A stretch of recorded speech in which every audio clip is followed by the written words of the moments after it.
Lucky reverse cooking এ আপনাদের সবাইকে স্বাগত জানাচ্ছি। আপনারা যারা ভিডিওটি দেখছেন আপনাদের সবাইকে অনেক ধন্যবাদ জানাচ্ছি। আজকে আপনাদের সাথে পটলের একটা রেসিপি শেয়ার করব। তো পটলটা আগে ধুয়ে রেখেছিলাম, এখন আমি এটার খোসাগুলো ছাড়িয়ে নিচ্ছি, তারপর এটাকে কেটে নিব। তো পটলের খোসা ছাড়ানো হয়ে গেছে, ধুয়ে নিয়েছি, তারপর আবার এটা আমি কেটে নিয়েছি। সাথে আমি দুটো আলু নিয়েছি। আসলে এই পটল রান্নাটা আমি হাতে মেখে রান্নাটা করতে চেয়েছিলাম, কিন্তু সেটা আর হলো না। তো এখানে আমি মাছ নিয়েছি 4 পিস। এই মাছটা আসলে বলছিল নদীর মাছ, আর খুব কঠিন করে বলছিল, তাই মাছের নামটা আমি আর বলতে পারছি না। এটা অনেকটা পাঙ্গাস মাছের মতো, কিন্তু পাঙ্গাস মাছ না। তো মাছটা যেহেতু ফ্রিজে ছিল তাই এরকম দেখাচ্ছে, ফ্রেশ মাছ ছিল। এখন এখানে আমি লবণটা দিয়ে দিলাম, তারপর একটু হলুদ গুঁড়ো দিয়ে দিব। লবণ আর হলুদ গুঁড়ো মেখে বেশ কিছুক্ষণ রেখে দেব।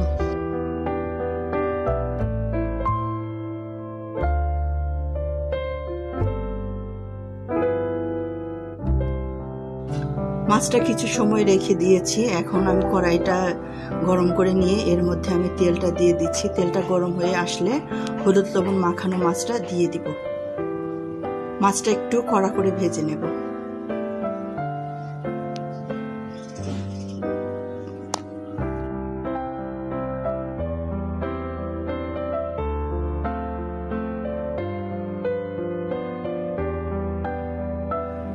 তো মাছটা আমার তুলে নেওয়া হয়ে গেছে। এর মধ্যে আমি পেঁয়াজ কুচি দিয়ে দিলাম, তারপর এখানে আমি কিছু গোটা জিরে দিয়ে দিব। ছোট ছোট যে জিরেগুলো আছে সেই গোটা জিরেটা দিয়ে দিব।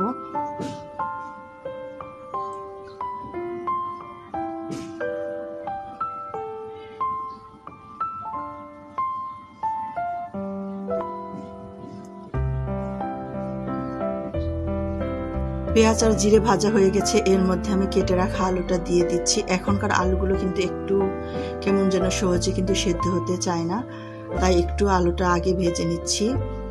তারপর এখানে আমি পটল দিয়ে দিচ্ছি কেটে রাখা। একটা পটল আমি 4 টুকরো করে নিয়েছি।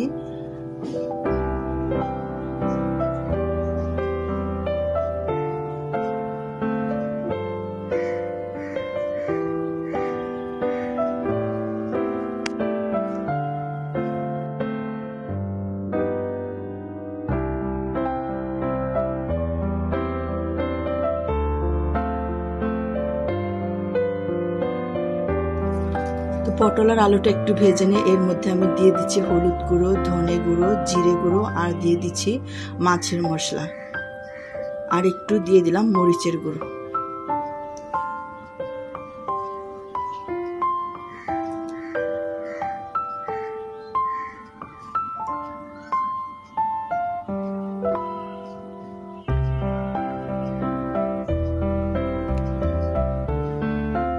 মশলাগুলো দিয়ে অল্প পানি নিয়ে এটা কষিয়ে নিয়েছি।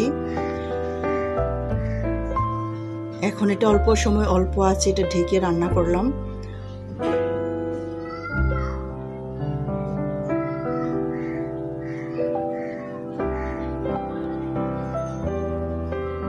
তো পটল খুব ভালো মতো কষানো হয়ে গেছে। এখন এর মধ্যে আমি পরিমাণ মতো পানি দিয়ে দিব।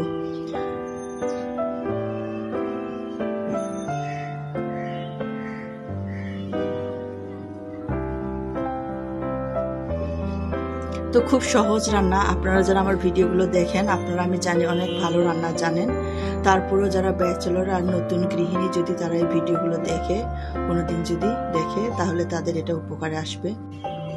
তো মাছটা দিয়ে দিলাম। মাছটা দিয়ে এটাকে ঢেকে কিছু সময় রান্না করব। তো খুব তাড়াতাড়ি রান্নাটা হয়ে গেছে, এটা আমি এখন নামিয়ে নিব।